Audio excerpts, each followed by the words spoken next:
বাহকের বন্দী হবার সংবাদ এনেছো, তাও আবার বলছো যে এখনো তার মুখ খোলাতে পারোনি। বাহ, কি চমৎকার! গতকালই তাকে কুফায় আনা হয়েছে। আমরা এখনো আমাদের নিজস্ব পদ্ধতিতে তার মুখ খোলানোর জন্য চেষ্টা করার সময় পাইনি। যে কোনো পন্থাই হোক না কেন, তাকে কথা বলতে বাধ্য করো। আর যদি বোবা হয়ে থাকে তাহলে হত্যা করো। হত্যা করলেও আমাদের হাতে কোনো তথ্য আসবে না।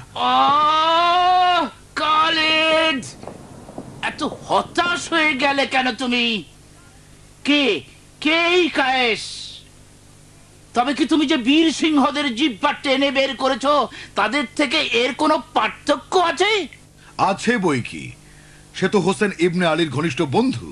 আর আপনি ভালোভাবেই জানেন হোসেনের সঙ্গীদের কাছ থেকে স্বীকারোক্তি আদায়ে আমরা বরাবরই ব্যর্থ হয়েছি। এক্ষেত্রে আরো অনেক সমস্যার সম্মুখীন হয়েছি। এই প্রথমবারের মতো আমি তোমাকে দুর্বলতার অক্ষমতা প্রকাশ করতে দেখছি।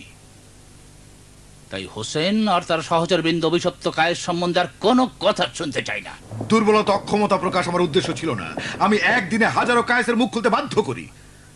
আপনি নিশ্চিন্ত থাকুন, সিংহকে আমি যেভাবেই হোক কথা বলতে বাধ্য করব। আর এই কায়েস তো একটি চতুর হরিণ বই কিছুই নয়। আমি কথা দিচ্ছি, এবার সবার আগে আমি নিজে হুজুরের কাছে তার কথা বলার খবর নিয়ে আসব। তোমার সব কূটবুদ্ধি কাজে লাগাও।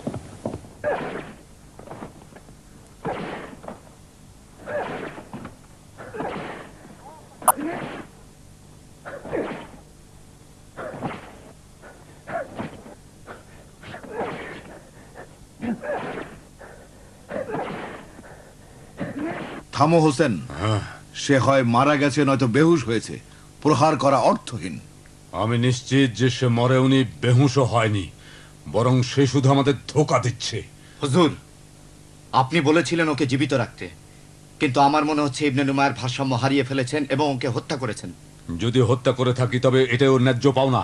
এত নির্যাতনের পর যে ধৈর্য হারায় না, মুখ খোলে না, তার বাঁচা মরে কি বেসে যায়। পার্থক্য কি তা পরে জানা যাবে। এক বালতি পানি নিয়ে এসো।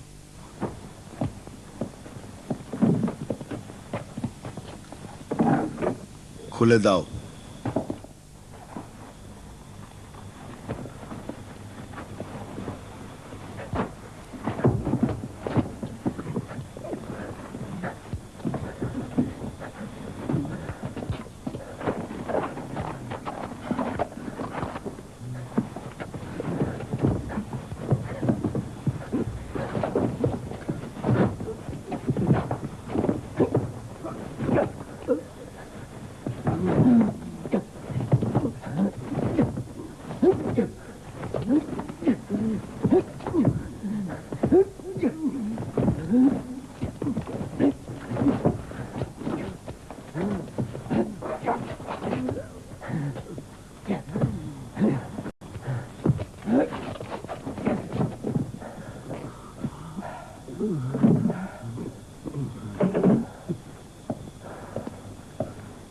আমি ওর সাথে কথা বলতে চাই।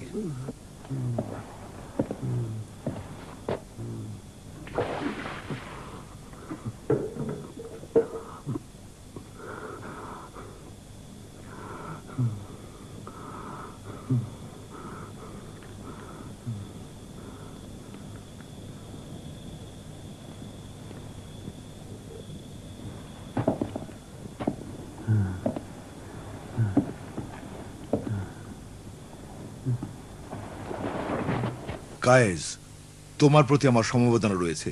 আমার কোনো দোষ নেই, ওপরওয়ালা এমনটি চেয়েছিলেন। আশা করি আমি তোমার উপকার করতে পারবো।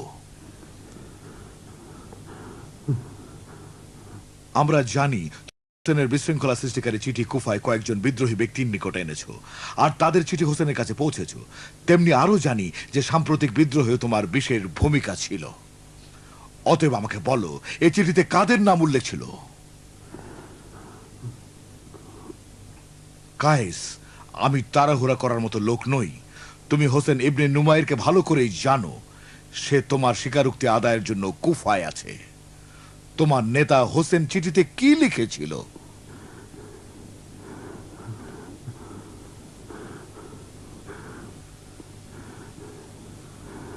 আমার মুখ থেকে কোনো কথাই বেরোবে না। সে দেখা যাবে। আমরা এখন অন্য বন্দীদের দেখতে যাচ্ছি। এই শিকারটি আপাতত তোমার হাতে রইল। চাবুকে শক্তি পরীক্ষা করো, যদি বুদ্ধিমানের পরিচয় দেয় তবে আমাকে খবর দিও। দায়িত্ব সম্বন্ধে আমি সচেতন। চলো, তোমার সাথে কাজ আছে।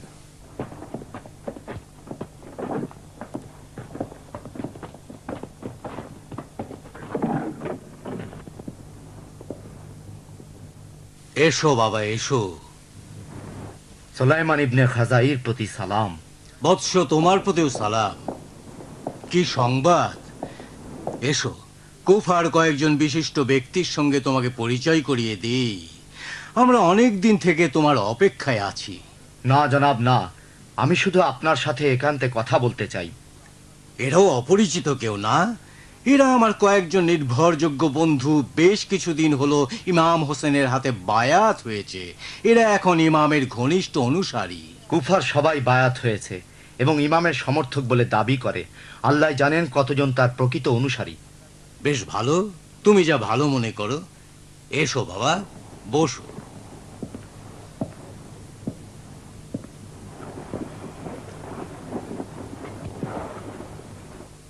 হয়তো ইমাম হোসেনের প্রকৃত অনুসারীর সংখ্যা সম্বন্ধে তোমার ধারণাই ঠিক, কিন্তু রাফাত ইবনে হাবিব আশা করেছিল কায়েসের বন্দী হবার ঘটনা তোমার নিজের মুখ থেকেই শুনবে।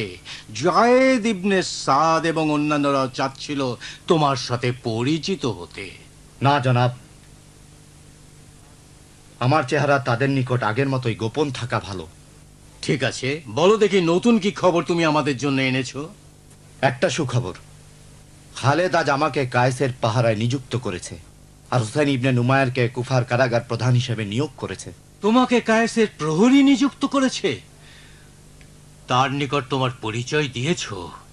তুমি কি বুঝতে পেরেছো সে কেন কুফা এসেছে? বিশ্বাস করুন, সাহস পাচ্ছি না। কারণ আমি যত নিজের পরিচয় দেবার চেষ্টা করি না কেন, তিনি আমাকে ইবনে জিয়াদের কর্মচারী বলেই মনে করেন। ফলে আমার কথায় কানই দেন না। ঠিকই বলেছ, তার ধারণাও তো ঠিক। আমার মনে হয় আপনি যদি আমার হাতে কোনো চিঠি বা নিদর্শন বা অন্য আরো কোনো কিছু দিয়ে দেন, তাহলে হয়তো তিনি আমাকে বিশ্বাস করবেন।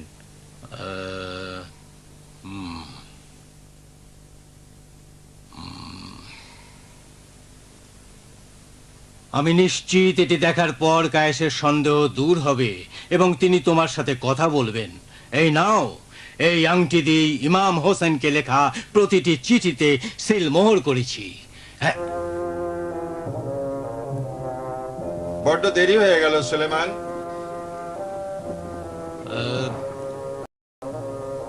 জায়েদ, এখানে কি করছো? কোনো কাজ আছে কি? বন্ধু সুলেমান, ভয়ের কারণ কি? আমি জায়েদ ইবনে সাদ। আপনি কে? জায়েদ, ওর কথা থাক। আমার সাথে কোনো কাজ ছিল কি? হ্যাঁ, রাফাত ইবনে হাবিব অস্থির হয়ে পড়েছে, চলে যেতে চাচ্ছে। বেশ ভালো, তুমি যাও, আমি এক্ষুনি আসছি।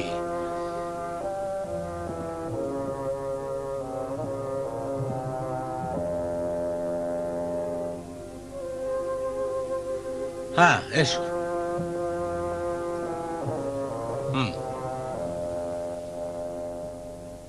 আপনি যাবার আগে বলুন আমাদের কার কার কি করণীয়। আমাদের জলদি যেতে হবে। অনেকক্ষণ না থাকার জন্য আমি আপনাদের কাছে ক্ষমা চাচ্ছি।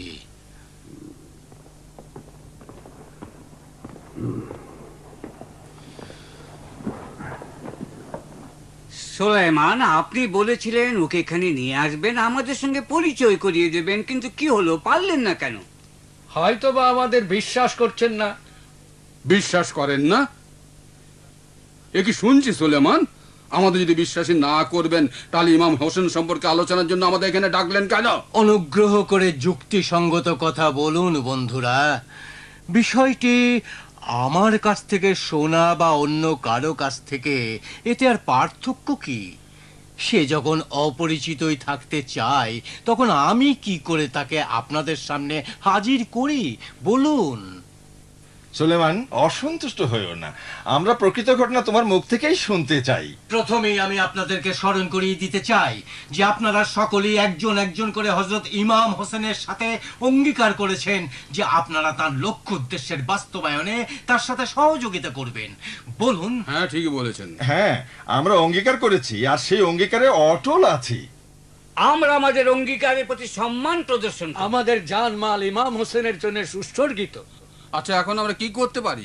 আমাদের প্রত্যেককে এক এক করে কুফার প্রত্যেকটি মসজিদের মিম্বারে উঠে কায়েসের বন্দী হওয়ার খবর জনগণের মধ্যে প্রচার করে দিতে হবে। তাদেরকে বলতে হবে ইমাম হোসেনের দূত ইবনে জিয়াদের কারাগারে বন্দী এবং তার উপর অমানসিক নির্যাতন চালানো হচ্ছে। আমাদের অবশ্যই ইবনে জিয়াদ ও তার স্বৈরাচারী প্রশাসনের বিরুদ্ধে জনগণকে বিদ্রোহী করতে হবে। আপনি যা বললেন আমরা তাই করব, আপনি নিশ্চিন্ত থাকুন।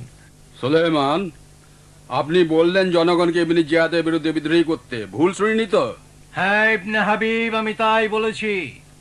কুফায় তুমি বিরাট সম্মান ও প্রতিপত্তির অধিকারী। জামিয়ান ও মাওয়ালি গোত্র প্রধানদের উপর তোমার নিয়ন্ত্রণ রয়েছে। এদেরকে ঐক্যবদ্ধ করে তুমি ইবনে জিয়াদ ও তার জাহান্নামী প্রশাসনের বিরুদ্ধে বিরাট বাহিনী গড়ে তুলতে পারো। আপনি কি বলছেন? আপনার কথা অনুযায়ী আমি যদি কুফায় প্রভাব প্রতিপত্তি অধিকারী হয়ে থাকি, তবে আপনি কি ভেবে দেখেছেন এই প্রভাব প্রতিপত্তি কোন পথে অর্জিত হয়েছে? ইবনে জিয়াদ আর তার প্রশাসনের বিরুদ্ধে দাঁড়ালে তার পরিণতি কি হবে তা চিন্তা করে দেখেছেন? আপনি কি মনে করেন না এর পদক্ষেপের ফলে কুফায় নড়েচড় দেখা দেবে? আর তুমি কি মনে করো না যে ইমাম হোসেন ও তার সঙ্গীতের সাফল্যের চাবিকাঠি আমাদের ঈমানের দৃঢ়তা? ইমাম হোসেন ও তার সঙ্গীদের সাফল্য যদি কায়েসকে কারাগার থেকে মুক্ত করার মধ্যে নিহিত থাকে, আর কায়েসকে মুক্ত করার জন্য যদি কুফায় যুদ্ধ বিগ্রহ বিশৃঙ্খলা ছড়িয়ে দিতে হয়, তাহলে আমাকে বলতে হয় এই ধরনের কাজ আমার দ্বারা সম্ভব নয়। ইবনে হাবিব, ইমাম হোসেনের উদ্দেশ্যে এটাই কি তোমার শেষ কথা? হোসেনের খোদাকে যখন মেনে চলেছি তখন হোসেনকে দিয়ে কাজ নেই।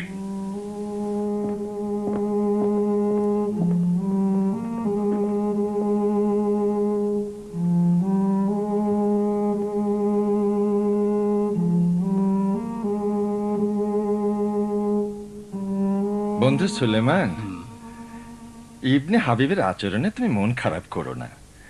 বিপদের সময় শত্রু মিত্রের আসল চেহারা প্রকাশ পায় এবং তাদের ভালো করে চেনা যায়। নিজের মন থেকে হতাশাকে ঝেড়ে ফেলতে হবে। রাফাত ইবনে হাবিবকে ছাড়াই আমরা কাজ শুরু করব। হে সুলাইমান, আমাকে ক্ষমা করবেন। আমি মাথার ঘাম পায়ে ফেলে আমার পরিবারের সুখ শান্তি এনেছি। অন্য কারো হত্যা ঠেকাতে গিয়ে আমি নিজে হত্যার শিকার হতে চাই না। আশা করি আমাকে ক্ষমা করবেন। আমিও চললাম। সুলাইমান, বিশ্বাস করো ভীষণ ব্যস্ত আছি। অন্য সময় ইমাম হোসেনের দূত সম্বন্ধে আলোচনা করা যাবে। এছাড়া সামাজিকতাও আছে।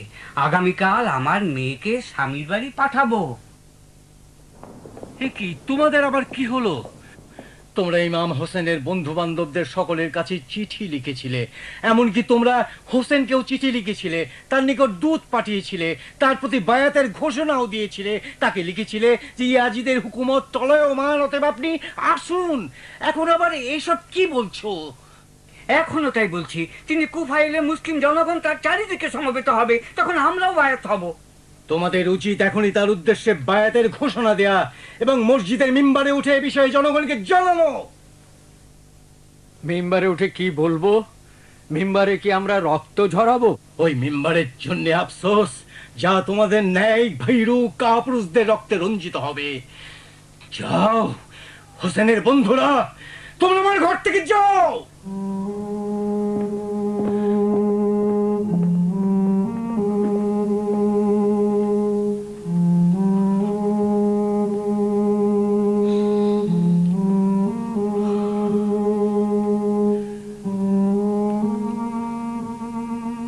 তোমার কি ইচ্ছা জায়েদ? যাবে না?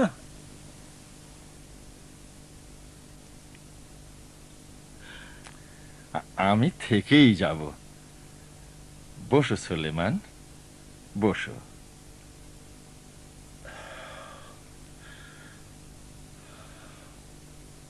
তোমাকে আগেই বলেছিলাম বিপদের সময় শত্রু মিত্রের আসল চেহারা প্রকাশ পায়।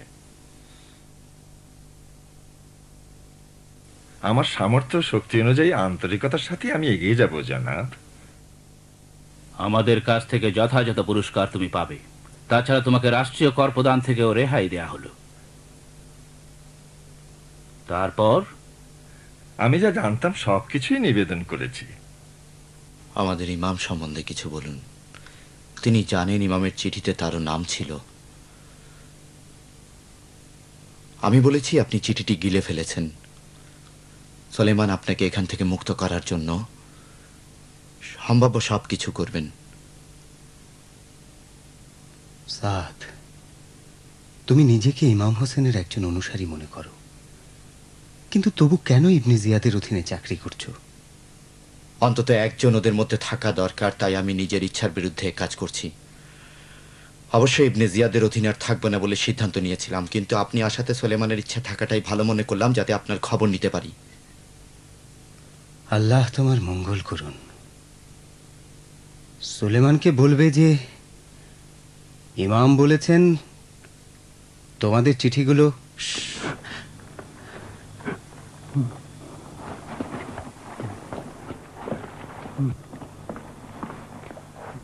শেষ পর্যন্ত তোমাকে মুখ খুলতে হবেই।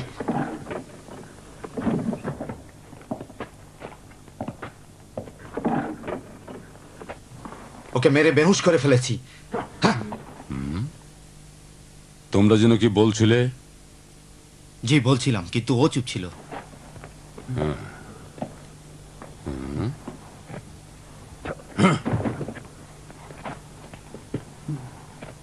এখন আর ওকে প্রহার করা অর্থহীন।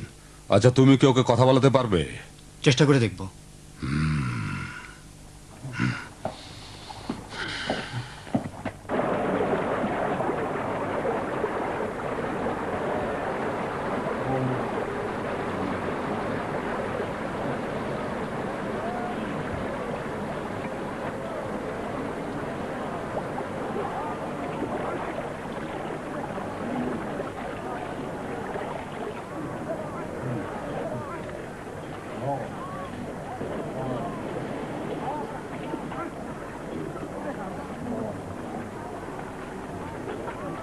মাফ করবেন, জরুরি প্রয়োজন দেখা দিয়েছে। নামাজের চেয়েও জরুরি কাজ। আপনারা নামাজ পড়ে নিন। এখন থেকে মাগরিব পর্যন্ত অনেক সময়। তুমি আমার সাথে এসো। আচ্ছা।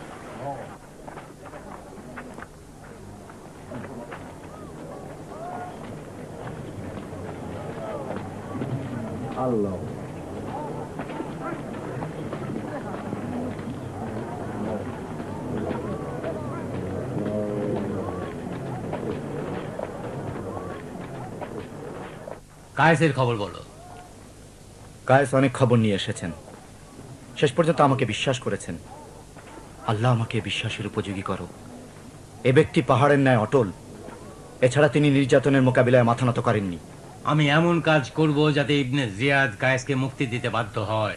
আমি জনসাধারণের মধ্যে প্রচার করে দেব ইমাম হোসেনের দূত কায়েস কুফা ইবনে জিয়াদের কারাগারে বন্দী রয়েছেন। সে যাই হোক, ইবনে জিয়াদের গুপ্তচরেরা আপনার বাড়িতে আমার যাতায়াতের বিষয় জানার আগেই যত তাড়াতাড়ি সম্ভব কায়েসের মুক্তির জন্য পদক্ষেপ নিন। অবশ্যই নেব সাদ, তুমি দুশ্চিন্তা করো না। কেউ বুঝতেও পারবে না যে তুমি আমার ও কায়েসের সাথে যোগাযোগ রক্ষা করছো।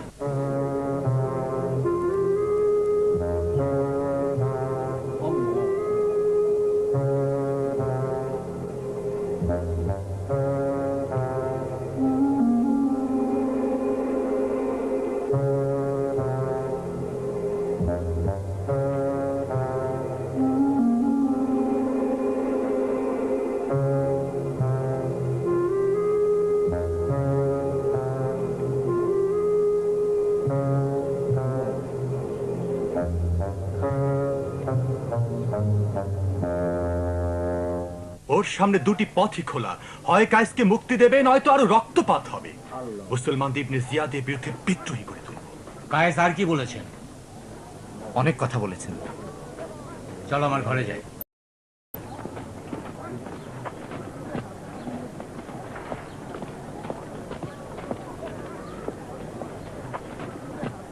আসসালামু আলাইকুম। তাকে বেঁচে থাকতে হবে।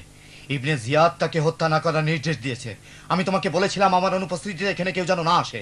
আমি জানি, কিন্তু হোসেন ইবনে নুমায়েরকে ঠেকানোর ক্ষমতা আমার নেই। সে অত্যন্ত পাষাণ হৃদয়, সবাই ওকে ভয় পায়। আমি এখনই খালেদের নিকট যাব, তাকে বলবো ইবনে নুমায়ের হোসাইনের দূতকে হত্যা করতে চায়। না সাদ, তার কাছে না যাওয়াই তোমার জন্য ভালো, কারণ তোমার জীবন এখন বিপন্ন। যদি ভুল করো তাহলে কায়েসের উপর যে নির্যাতন চালানো হচ্ছে, তোমার উপরও সেই নির্যাতন চালানো হবে। তুমি কি বলছো ইবনে আজিজ? পাগল হয়েছো নাকি? আমার জীবন কেন বিপন্ন হবে? আমি ইবনে জিয়াদের প্রশাসনের খেদমত ছাড়া অন্য কিছুই তো করিনি। তুমি যে কাজ করছো খালেদের নিকট তা প্রমাণিত হলে তোমাকে ছেড়ে দেবে না। জানি না তুমি কি বলতে চাও। সে সোলাইমানের সাথে তোমার কথা জানতে পেরেছে। আমার সাথে সম্পর্ক? সুলাইমানের কিসের সম্পর্ক? তা হচ্ছে তুমি কারাগারের সংবাদ বাইরে পাচার করছো। যায়েদ ইবনে সাদ তোমাকে মসজিদে সোলাইমানের সাথে দেখেছে এবং খালিদকে বলেছে। আমি তাদের সব কথাই শুনেছি। খালিদও তোমার উপর নজর রেখেছে এবং সোলাইমান ও কায়েসের উদ্দেশ্য জানার জন্য তোমাকে স্বাধীনভাবে ছেড়ে দিয়েছে। এখন থেকে এ কাজের বিকল্প বের করার চিন্তা করা দরকার।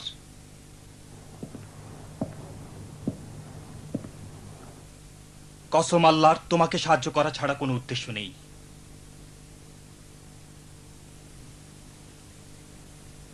কেন আমাকে সাহায্য করতে চাও? কারণ তোমরা যে পথ বেছে নিয়েছো আমিও সেই পথ বেছে নিয়েছি। তোমার মতো আমিও ইমাম হোসেনকে ভালোবাসি। যদিও ইবনে জিয়াদের অধীনে চাকুরি করছি, কিন্তু আমার মন হোসেনের সাথেই রয়েছে। তোমার মন যদি হোসেনের সাথেই থাকে, তোমার যাত্রাও হোসেনের পথেই হবে। আমার পথ তারই পথ। যায়েদ ইবনে সাদ ইমাম হোসেন এবং তার দূতের প্রতি বিশ্বাসঘাতকতা করেছে।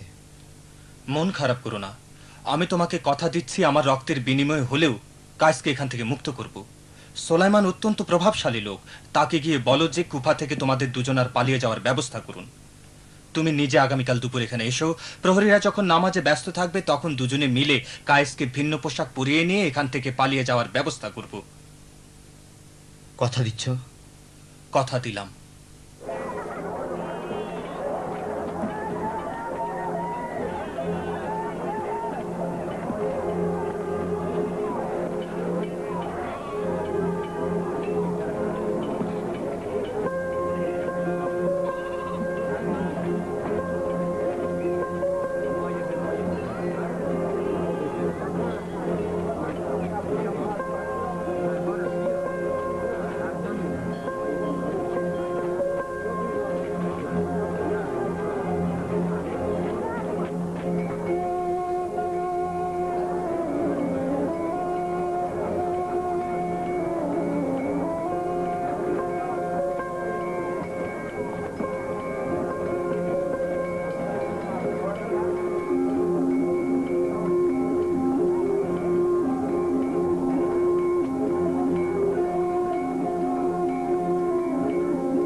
আসসালামু আলাইকুম। ওয়ালাইকুম সালাম। সুলাইমান তোমাকে সালাম জানিয়েছে। আস্তে কথা বলো। বলেছেন তোমার সাথে একটি গুরুত্বপূর্ণ বিষয় আলাপ করতে। কুফার বিশিষ্ট লোকদের ওর সঙ্গে সাক্ষাৎ করতে মানা করা হয়েছে। ওর বাড়ির উপর নজর রাখা হচ্ছে। সুলাইমান তা জানেন, এই কারণে এক নিরাপদ নিরিবিলি জায়গায় তোমার জন্য অপেক্ষা করছেন। ওকে আমার সালাম পৌঁছে দিও। ওকে বলো যে সুযোগ মতো আমি ওর সঙ্গে সাক্ষাৎ করতে আসবো।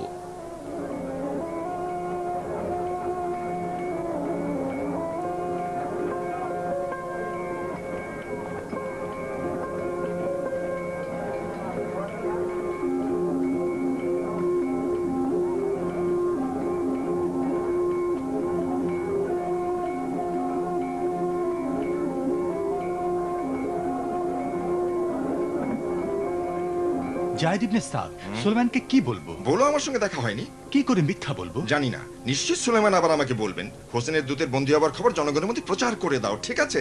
তবে আমি তাকে বলেছি যে এই কাজ অবশ্যই সম্পন্ন করব।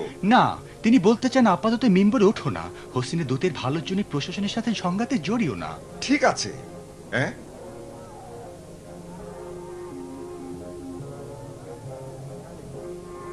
হঠাৎ মত পরিবর্তন করলেন কেন? এ বিষয়ে সুলাইমানের কাছ থেকে শুনবে। তাড়াতাড়ি করো জায়েদ, সময় সংকীর্ণ।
জায়েদ ইবনে সাদ, ভিতরে যাও।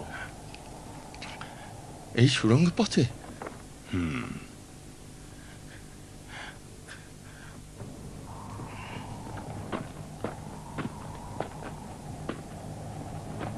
সুলেমান,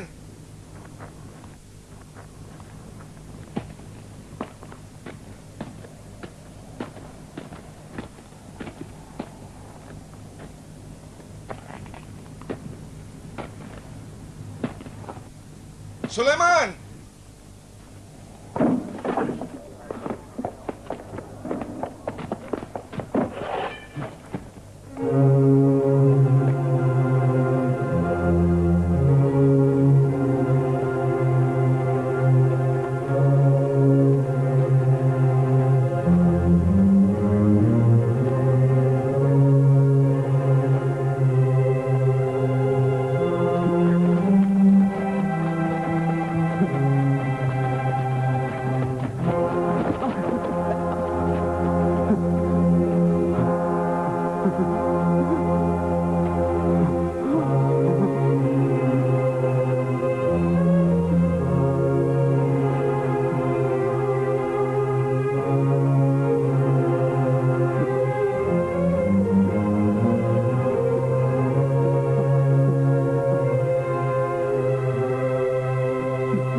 হ্যাঁ সাদ ইবনে হাবিব, এত তাড়াহুড়ো করে কোথায় যাচ্ছ?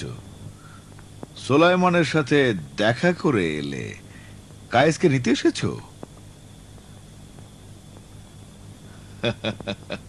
আগেই এসে পড়েছো, কারণ আমরা এক্ষুনি বেরোচ্ছিলাম। এত বড় মিথ্যে কথাটা কে বললে? কে আর বলবে? অবশ্যই জায়েদ ইবনে সাদ বলেছে।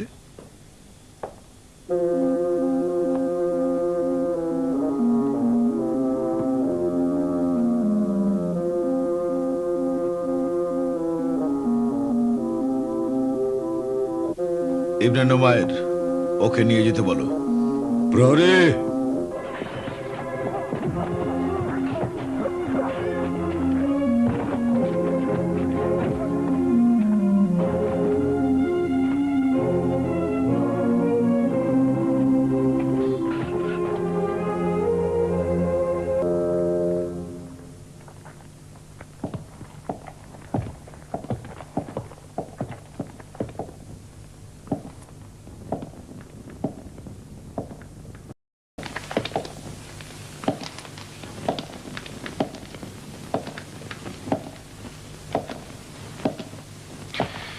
বললাম কায়েসকে হত্যা করো, বললে এতে কোনো লাভ হবে না। বললাম কে এই সাদ, বললে নিষ্ঠাবান ও নির্ভরযোগ্য প্রহরীদের অন্যতম। আর আমি তোমার কথার উপর নির্ভর করে ওই গুপ্তচরটাকে দায়িত্ব দিলাম, আর সে নিজেই এসে বন্দী হলো। বিষয়টি হাস্যকর। বললাম সুলাইমানকে বন্দী করো, বললে তাকে বন্দী করলে ষড়যন্ত্রকারীরা সতর্ক হয়ে যাবে। এবার দেখো, ষড়যন্ত্রকারীরা পুরোপুরি সতর্ক, বরং আমরাই সুখ নিদ্রায় ডুবে আছি।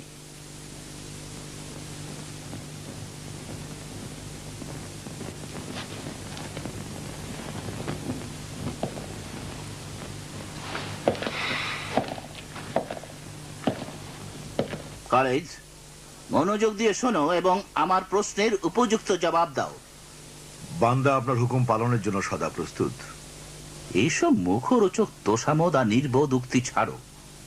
কি করে এরূপ উদাসীন ভাবে দাঁড়িয়ে থাকলে আর স্বীকারোক্তির আগেই সাদকে মরতে দিলে কেন? কেন তার মৃত্যুকে ঠেকাতে পারলে না তুমি? তুমি কি জানতে না সাদের স্বীকারোক্তির ফলে কায়েসের উপর অর্পিত দায়িত্ব, হোসেনের চিঠি আর এই ব্যাপারে সুলাইমানের ভূমিকা আমাদের কাছে পরিষ্কার হয়ে যেত? সে জানতো আগে হোক বা পরে হোক জায়েদ ইবনে সাদের হত্যা আর গুপ্তচর বৃত্তির অপরাধে ওর মৃত্যুদণ্ড হবেই। এছাড়াও আরো জানতো আমরা ওকে হত্যা করার আগে স্বীকারোক্তি আদায়ে ও কায়েস সম্পর্কে সে যা জানে তা বলতে বাধ্য করব। বাহ, সত্যি তো, তোমরা কত মানুষের মুখ থেকে না কথা বের করতে পেরেছ। একদিনে হাজার হাজার কায়েসের কথা আদায় করতে তোমরা কতই না ওস্তাদ। হুজুর, এক্ষেত্রে কায়েস এক ব্যতিক্রম। ব্যাস, কথা বন্ধ করো খালেদ। তুমি যখনই কথা বের করতে ব্যর্থ হও তখনই এ কথা বলো। তোমার ভুলের জন্যই কুফায় আমাদের শাসন ব্যবস্থা আজ হুমকির সম্মুখীন।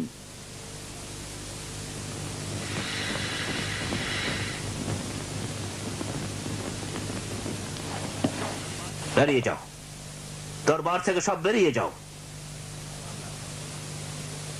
তোমরাও যাও।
কি মারাত্মক পরিস্থিতি হয়েছে খালেদ। বিশিষ্ট ব্যক্তিরা এরই মাঝে জেনে ফেলেছেন যে কায়েস ইবনে মুসাহার কারাগারে রয়েছে। সুলাইমান ইবনে সোরাদ খাজাই মিম্বারে উঠে জনগণকে জানিয়ে দেবে যে এটাই চিরসত্য যে ইবনে জিয়াদ হোসেন ইবনে আলীর ঘনিষ্ঠ সাথীকে কারাগারে রেখেছে। এই সুযোগে সদ্ব্যবহার করে জনগণকে আমার বিরুদ্ধে বিদ্রোহী করে তুলতে চায়, আর তখন আমিও নিরুপায় হয়ে বিদ্রোহীদের হত্যা নির্দেশ দিতে বাধ্য হব। ফলে মহাবিপর্যয় দেখা দেবে, আর এই খবর আমিরুল মুমিনিনের কানে পৌঁছে যাবে। তখন খলিফার দরবার বলবে ইবনে জিয়াদ একজন অযোগ্য লোক। আমির আমার, চারিদিকে রটে গেছে কায়েস ইবনে জিয়াদের কারাগারে বন্দী। এই অবস্থায় আমরাও গুজব ছড়াবো এবং বলবো কায়েস ইবনে জিয়াদের দরবারে রয়েছে এবং সে মেম্বারে উঠে ইয়াজিদ ইবনে মুয়াবিয়ার প্রশংসা করে বক্তব্য রাখতে চায়। আমরা আরো বলবো যে হোসেন ইয়াজিদের হাতে বায়াত হয়েছে। তোমার মাথা খারাপ হয়েছে খালিদ? কেবল কোন বিকৃত মস্তিষ্ক থেকে এই ধরনের চিন্তা বের হতে পারে যে লোক এত কঠিন নির্যাতন সহ্য করেছে অথচ মুখ খোলেনি। তুমি চাও তাকে মিম্বারে তুলে দেবে আর তোমার ইচ্ছা অনুযায়ী সে তোমারই কথা বলতে থাকবে? তাও আবার কায়েসের মতো লোককে। তবে এটা ঠিক যে কায়েস অত্যন্ত দৃঢ় ঈমান ও মনোবলের অধিকারী, কিন্তু যে কোনো শক্তি ঈমানদার ব্যক্তির বিশেষ কোনো দুর্বল দিক থাকবেই। তবে সেটা অবশ্যই চিহ্নিত করতে হবে এবং সেই পথ ধরে তার উপর প্রভাব বিস্তার করতে হবে। দুনিয়ার বহু কার্যকর কৌশল রয়েছে আর ইতিহাসে দৃঢ় ইচ্ছা শক্তি ও মজবুত ঈমানের লোকদের বিরুদ্ধে এসব ব্যবহৃত হয়ে আসছে। বহু ক্ষেত্রে সুফলও পাওয়া গেছে। আমি কায়েসের দুর্বল দিকটি খুঁজে বের করব, তবে কিছুটা সময় নেবে। বেশ ভালো, কিন্তু সে যদি মিম্বারে উঠতে রাজি না হয়? তাহলে তাকে হত্যা করব আর শহরে রটিয়ে দেব ইবনে জিয়াদের দরবারে সে স্বাচ্ছন্দ্যের অতিসাহ্যে সুখেই মারা গেছে। তুমি কি মনে করো মানুষ কথা বিশ্বাস করবে? কখনো নয়, কিন্তু কোনো মিথ্যাই বিফলে যায় না। বিশেষ করে আমরা তার বিরুদ্ধে মিথ্যে তৈরির পর এর সপক্ষে কয়েকজন ভাড়াটে সাক্ষী জোগাড় করব যারা আমাদের তৈরি মিথ্যাকে সত্য বলে সাক্ষ্য দেবে।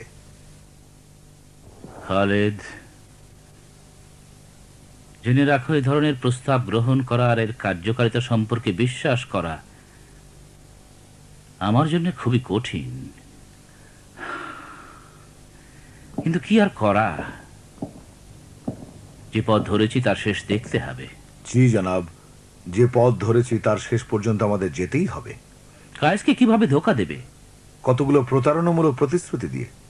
লোভ দেখাও, ক্ষমতার লোভ দেখাও এবং বলো যে ইবনে জিয়াদ যা বলে তাই করে। জানি, আশা করি কায়েসও তা জানে। যদি জানতে না চায় তাহলে তার শিরচ্ছেদ অনিবার্য। খালিদ,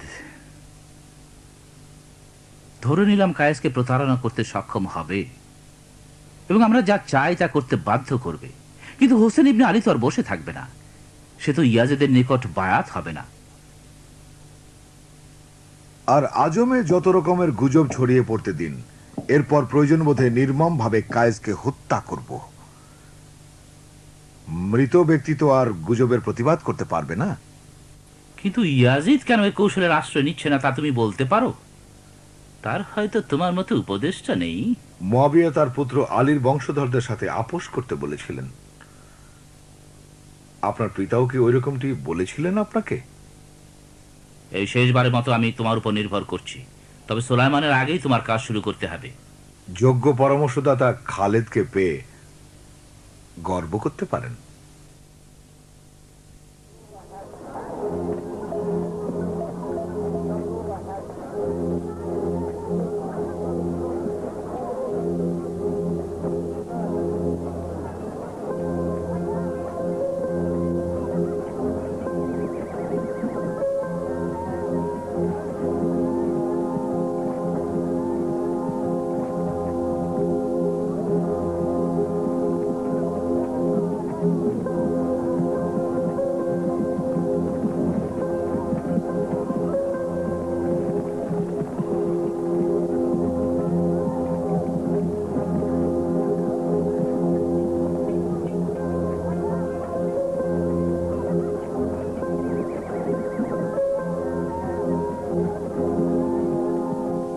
কুফার জনগণ শুনুন, সবাই কিছুক্ষণের জন্য কাজ বন্ধ রাখুন, আমার বক্তব্য শুনুন। হে কুফাবাসী, সবাই সমবেত হন। আপনাদের জন্য খুশির খবর এনেছি।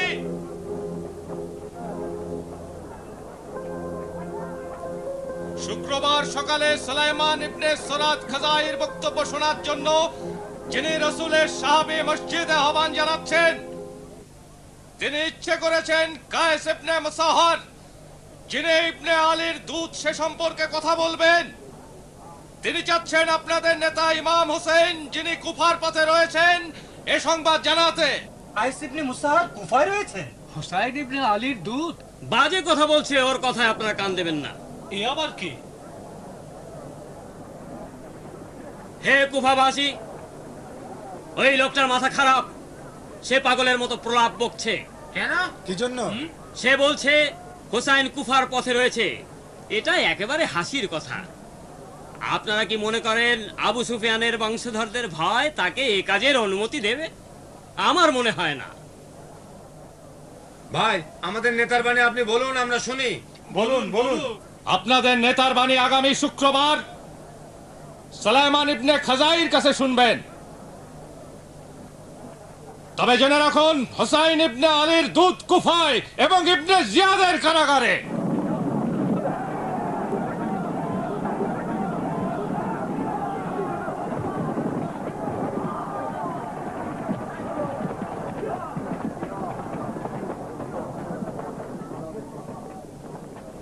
ওই ব্যক্তি ঠিকই বলেছে। কায়েস ইবনে মুসাহহার কুফাতেই আছেন, তবে ইবনে জিয়াদের কারাগারে নয়। তিনি ইবনে জিয়াদের দরবারেই রয়েছেন।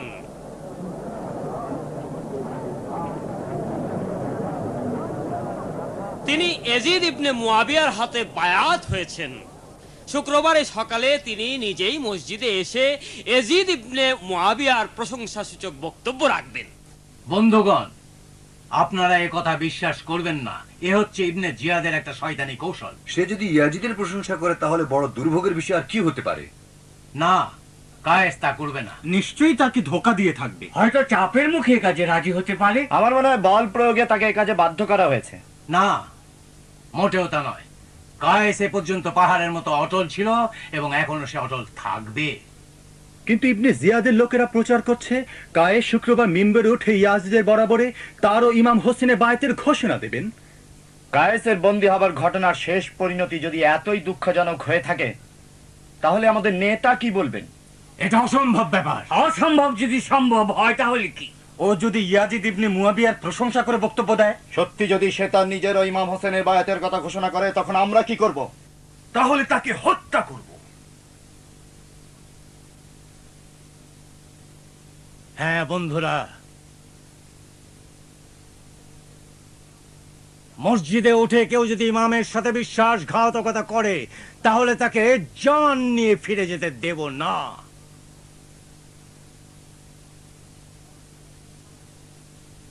আর কেউ যদি ইমাম হোসেনের বিরুদ্ধে একটি শব্দ উচ্চারণ করে তাহলে মসজিদে তার ঠোঁট সেলাই করে দেব।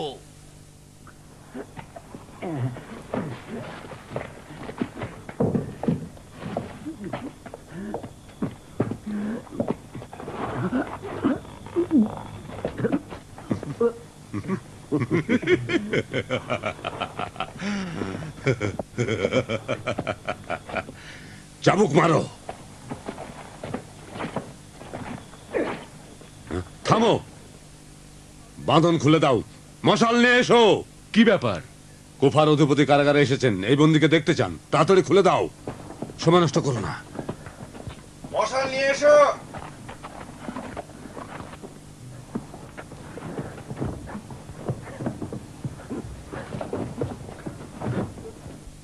মশাল নিয়ে এসো। মশাল নিয়ে এসো।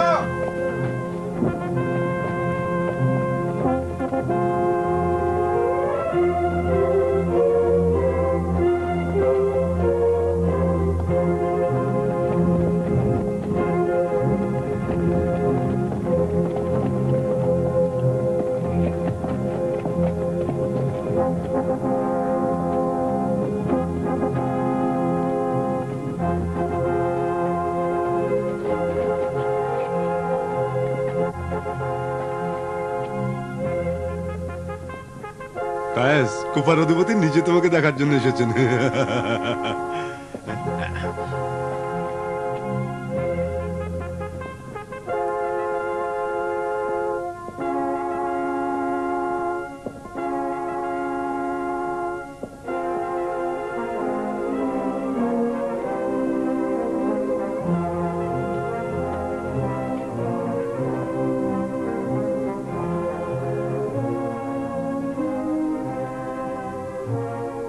যাও যাও।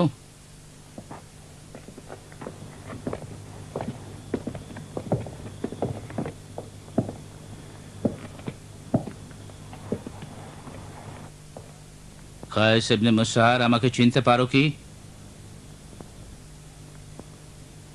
আমি এসেছি তোমাকে একটি প্রস্তাব দিতে। আমি কাউকে মধ্যস্থতাকারী হিসেবে সঙ্গত মনে করিনি, তাই আমি নিজেই এসেছি। আমার কথাগুলি শোনো, এ নিয়ে ভাবো, তারপর জবাব দাও। তুমি সাদের মাধ্যমে যতদূর পেরেছ কুফার বিশিষ্ট ব্যক্তিদের সাথে যোগাযোগ করেছ। আচ্ছা, তাদের কথার কাজ কি এক ছিল? আমি জানি হোসেন ইবনে আলী কুফায় আসতে চান, আর কুফায় বিশিষ্ট ব্যক্তিদের নির্দেশ দিয়েছেন জনগণের নিকট থেকে বায়াত গ্রহণের জন্য। তুমি কি মনে করো এদের সে সাহস আছে? কুফার বিশিষ্ট লোকেরা কোনো দিনই হোসেনের হাতে বায়াত হবে না। ইসলামী হুকুমতের অন্য অন্য স্থানের অবস্থাও কুফার মতোই।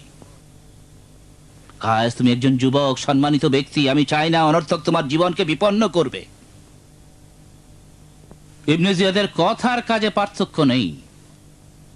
আমিরুল মোমেনিন ইয়াজিদের পক্ষ থেকে তোমাকে শাসন ক্ষমতা দেওয়ার প্রস্তাব দিচ্ছি। তুমি তো চাচ্ছিলে মসজিদে জনতার উদ্দেশ্যে ভাষণ দেবে। আমি তোমাকে সেই সুযোগই দিতে চাই। তবে শর্ত হচ্ছে তোমার ভাষণে আমি যা চাই তাই বলবে। কায়েস,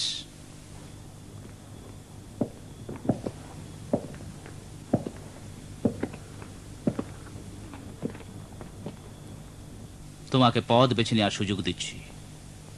প্রথম পথ হচ্ছে যাদের হোসেন ইবনে আলীর হাতে বায়াত হওয়ার কথা তাদের নাম বলতে হবে। এর পুরস্কার হচ্ছে মুক্তি। এক্ষেত্রে তুমি নিরাপদে প্রাণ নিয়ে কুফা থেকে চলে যেতে পারবে। দ্বিতীয় পথ হচ্ছে কুফার মসজিদের মিম্বরে উঠে ইয়াজিদ ইবনে মুয়াবিয়ার প্রশংসা আর হোসেন ইবনে আলী ও আলী ইবনে আবু তালিবের নিন্দা করবে। এর পুরস্কার অনেক বড়। যদি বুদ্ধিমান হয়ে থাকো তাহলে প্রস্তাব গ্রহণ করবে। পুরস্কার শাসন ক্ষমতা। তৃতীয় পথও আছে, তবে তা কিছুটা কঠিন। তৃতীয় পথ হচ্ছে মৃত্যুর পথ। আর এই দুটি প্রস্তাব গ্রহণ না করলে মৃত্যু অনিবার্য। দুনিয়া কয় দিনের? আচ্ছা, মানুষ যদি ভালোভাবে বেঁচে থাকতে পারে, কেন থাকবে না? কেন আল্লাহর বান্দাদের জন্য ঝামেলা সৃষ্টি করবে? হোসেনও আর 10 জন মানুষের মতো একজন মানুষ। তার ভালো গুণ, সে ভালো কথা বলতে পারে। যাই হোক, যা বলছিলাম, হয় কুফায় যারা হোসেনের ভক্ত আছে তাদের নাম বলে দাও, নয়তো ইয়াজিদের প্রশংসা করো, না হলে মরো।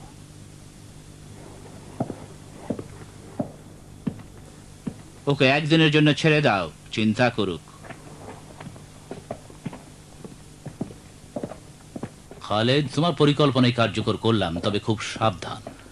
জি, সাবধানেই এগোতে হবে। সাধারণ মানুষ আলীর সন্তানকে খুবই ভালোবাসে। জনগণ আমাকেও ভালোবাসে। আমি মানুষের জীবন নয়, মনের উপর হুকুমত চালাই। আল্লাহর শুকর, কুফাবাসীরা আমার মতো একজন বিশ্বস্ত মুসলমান শাসক এ পেয়েছে। ব্যাপারে নিশ্চিত হওয়ার জন্য পরীক্ষা করে দেখুন যে তারা হোসেনকে কতটা ভালোবাসে। পরীক্ষা করেছি, আরেকবার পরীক্ষা করুন। একসময় মানুষ তাকে চাইতো, কিন্তু সে সময় অতীত হয়ে গেছে। তবু আরেকবার পরীক্ষা করুন। আহা, কি ব্যাপার? মনে হয় কায়েস আসছেন। ইবনে জিয়াদের সৈন্যরা মসজিদে জমা হয়েছে।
আসসালামু আলাইকুম। ওয়ালাইকুম আসসালাম, ওয়ালাইকুম আসসালাম, ওয়ালাইকুম আসসালাম।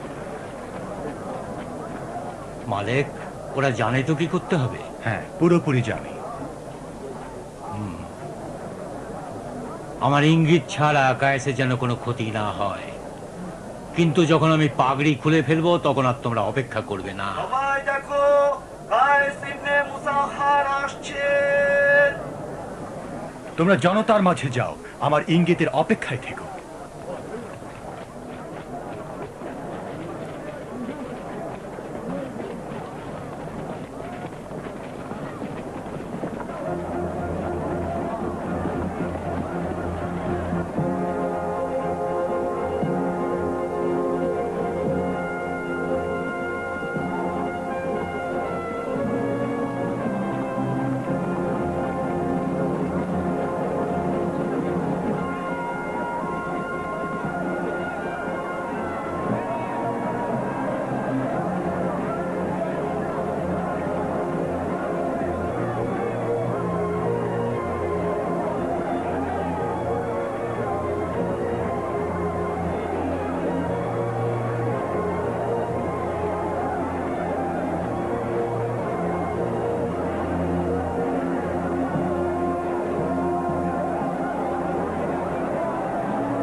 সুলাইমান, এখনো আপনার বিশ্বাস হচ্ছে না? হ্যাঁ, ওই তো কায়েস, তবু আরো অপেক্ষা করতে হবে। আরে থামুন থামুন, আপনারা চুপ করুন, কথা শুনতে দিন। কুফার মুসলিম জনগণ, কুফার শাসনকর্তার নির্দেশে আজ আপনারা এই মসজিদে সমবেত হয়েছেন, আর আমরা আপনাদের একটি প্রকৃত ঘটনা জানাবো। বিশেষ করে আমিরুল মুমিনিন ইয়াজিদ ইবনে মুয়াবিয়া চান মুসলমানরা এই সত্য সম্বন্ধে অবহিত হোক। আপনারা আমার পাশে যে ব্যক্তিকে দেখছেন তার নাম কায়েস ইবনে মুসাহার সায়দাবি। ইনি এখন ভাই সব দেখুন দেখুন,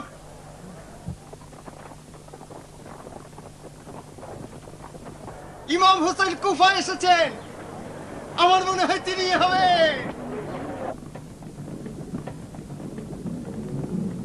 ভাই সব, আমাদের নেতা ইমাম হোসেন কুফায় এসেছেন।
জাতীয় নেতা স্বাগতম, স্বাগতম, আমরা আপনার একান্তভাবে অনুগত। চরম দুর্দশার মধ্যে আছি, আমাদের বাঁচান। আমাদের সাহায্য করুন, আমরা আপনার দুশমনের এবং ধর্মের দুশমনের বিরুদ্ধে লড়াই করব।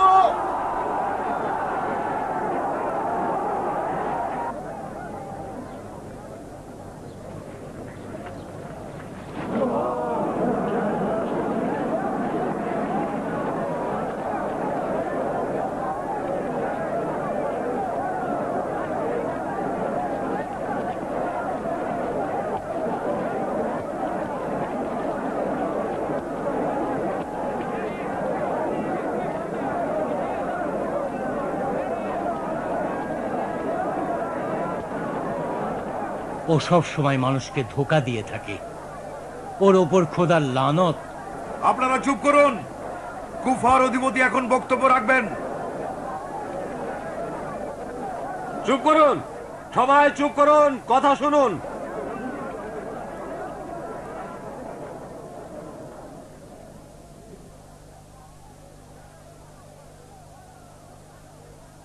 আরো একবার তোমাদের পরীক্ষা করলাম। তোমরা বেখবর, তোমরা প্রতারিত, তোমরা বিচারের মানদণ্ড সম্বন্ধে অচেতন। তোমরা এখন যাকে ভালোবাসছো তাকে সঠিকভাবে চিনতে পারোনি, আর যাকে শত্রু ভাবছো তাকে কোনোদিন দেখোনি। ইয়াজিদ মুয়াবিয়ার পুত্র। মুয়াবিয়া ইসলামকে গৌরবের আসনে বসিয়েছিলেন, তাই সারা বিশ্বের দূতগণ তার দরবারে ছুটে এসেছেন। তিনি আরবদেরকে বিশ্বের নেতৃত্বের আসনে বসিয়েছেন, আর সকল জাতিকে আরবদের অধীন ও গোলামে পরিণত করেছেন। মুসলিম উম্মার খেলাফতের যোগ্যতা তার চেয়ে বেশি কার ছিল? এখন তিনি আর নেই। তার মৃত্যুর পর তার পুত্র ইয়াজিদ পিতার মতোই যোগ্য। হোসেন ইবনে আলীও তা জানে। সে কথা জানে যে ইয়াজিদের হাতে বায়াত হতেই হবে। তোমরা জেনে রাখো, সেও ইয়াজিদের হাতে বায়াত হবে এবং সে পুরোপুরি বুঝে শুনেই এ কাজ করবে। ইয়াজিদ একজন সম্ভ্রান্ত লোক, আমিরুল মোমেনিনের পুত্র। বিশিষ্ট ব্যক্তিবর্গ, অভিজাত শ্রেণী, গোত্রপতিগণ তাকেই খলিফা মনোনীত করেছেন। আমরা সবাই তা জানি আর তার প্রশংসা করি। আমি চাই কায়েস ইবনে মুসাহারও ইয়াজিদের প্রশংসা করে বক্তৃতা দেবে।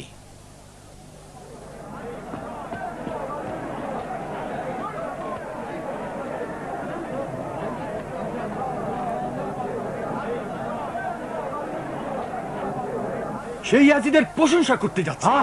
ধৈর্য ধরো।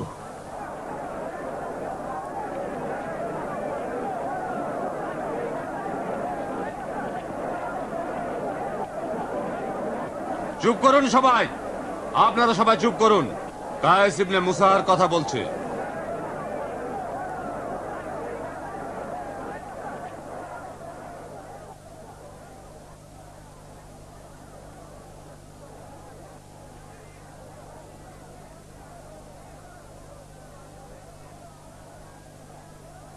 বিসমিল্লাহির রহমানির রহিম। আপনারা এখানে সমবেত হয়েছেন আর আমাকে এখানে ইয়াজিদ ইবনে মুয়াবিয়ার প্রশংসা করে বক্তব্য দিতে হবে।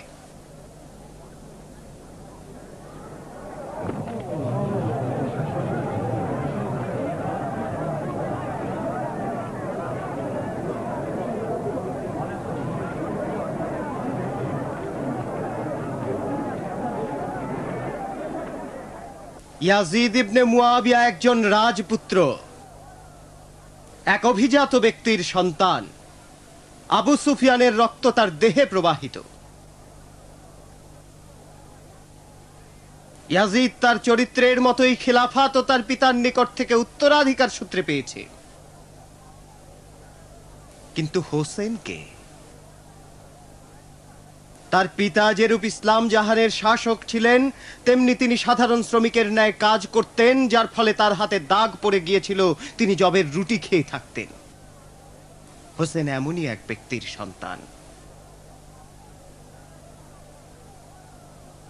এছাড়াও মায়ের দিক থেকে তিনি রসুলে খোদার নাতি,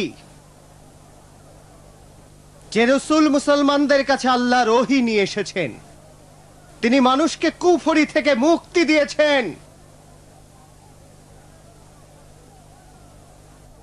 আপনারা আল্লাহর রসুলকে নিজ প্রাণের ন্যায় ভালোবাসতেন। রসুল কি অভিজাত লোকদেরকে তাদের বংশগত মর্যাদার কারণে প্রাধান্য দিতেন? তাদের গগনচুম্বী প্রাসাদ দেখে কি মর্যাদা দিতেন? তাদের অশ্বারোহীর সংখ্যার ধন সম্পদের কারণে মর্যাদা দিতেন? ও এসব কি বলছে ভাই সব? আমাদের জানতে হবে হোসেন ইবনে আলী কেন ইয়াজিদের হাতে বায়াত হচ্ছেন না। তিনি কি হুকুমত নিজের জন্য চান? কেন তিনি হুকুমত নিজের জন্য চাইবেন? কারণ আল্লাহই তো একমাত্র বিধানদাতা, আর সৎ লোকেরাই হুকুমতের অধিকারী। পৃথিবীর প্রকৃত উত্তরাধিকারী হচ্ছে সেই যোগ্য লোকেরা যাদেরকে দুর্বল করে রাখা হয়েছে। ওহির আবেদন কি এছাড়া অন্য কিছু? আপনারাই কি ইয়াজিদ ইবনে মুয়াবিয়াকে খলিফা মনোনীত করেছেন, না গোত্রপতিরা করেছে? হোসেন ইবনে আলী কেন ইয়াজিদের হাতে বায়াত হননি? কেবল এই কারণে যে ইয়াজিদ মদ্যপায়ী, ব্যভিচারী এবং সবসময় বানর নাচায়। এছাড়াও সে মুসলিম জনগণের অধিকার হরণকারী। এসব কারণেই। ও এসব কি বলছে খালেদ? বায়াত না হবার জন্য এসব কারণ কি যথেষ্ট নয়? তবে নাম করা বিশিষ্ট ব্যক্তিবর্গ আর গোত্রপতিদের অনেকেই ইয়াজিদের হাতে বায়াত হয়েছেন। গোত্রপতিরা যখন ইয়াজিদের হাতে বায়াত হয়েছেন তা কি যথেষ্ট নয়? অবশ্য একদল লোক বায়াত হননি, কিন্তু তাদের সংখ্যা তো খুব বেশি নয়। এসব অসহায় লোকদের বায়াতের কি বা মূল্য আছে? আমি কায়েস ইবনে মুসাহহার আপনাদের বলতে চাই, অনেক গোত্রপতি জানমালের ভয়ে ও তাদের নিরাপত্তার প্রশ্নে মুয়াবিয়ার সন্তান ইয়াজিদের হাতে বায়াত হয়েছেন। কিন্তু মুসলমানগণ, মুসলমানদের কোনো গোত্র নেই। মুসলমানই, বিশেষ কোনো গোত্র বা বর্ণের লোক হওয়ার মধ্যে গৌরব নেই। রসুলে খোদা আপনাদের জন্য কি বাণী নিয়ে এসেছেন? সর্বাধিক খোদা ভীরুই আল্লাহর নিকট অধিক সম্মানিত। ইয়াজিদ ইবনে মুয়াবিয়াই কি খোদা ভীরু, নাকি হোসেন ইবনে আলী? ইয়াজিদ খিলাফতকে নিজের হক বলে মনে করেন, কারণ সে মুয়াবিয়ার সন্তান। কায়েস ইবনে মুসার, তোর বক্তৃতা শেষ কর। হে কুফার বিশিষ্ট ব্যক্তিগণ, আপনাদের কি হয়েছে? ইয়াজিদের দালালদের ভয়ে ভীত হচ্ছেন? আপনাদের মনে কি খোদার ভয় নেই? ইয়াজিদ নিজেই একটা শয়তানের গোলাম।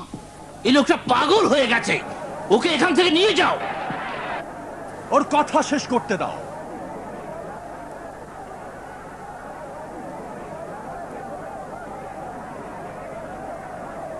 আপনারা ইমাম হোসেনকে দাওয়াত করেছিলেন, বলেছিলেন রাসূলুল্লাহর হুকুমতের ন্যায় ইসলামী হুকুমত প্রতিষ্ঠা করবেন। তাই আমাদের নেতা কুফায় আসছেন, কারণ আপনারা তাকে দাওয়াত করেছেন। তিনি কখনোই ইয়াজিদের নিকট বায়াত হননি এবং হবেনও না। আপনারা এই কাফের সন্তানদের ভয়ে ভীত হবেন না। ইয়াজিদের হুকুমতের ভিত্তি টলটালায়মান, খুবই নড়বড়ে। হোসেন,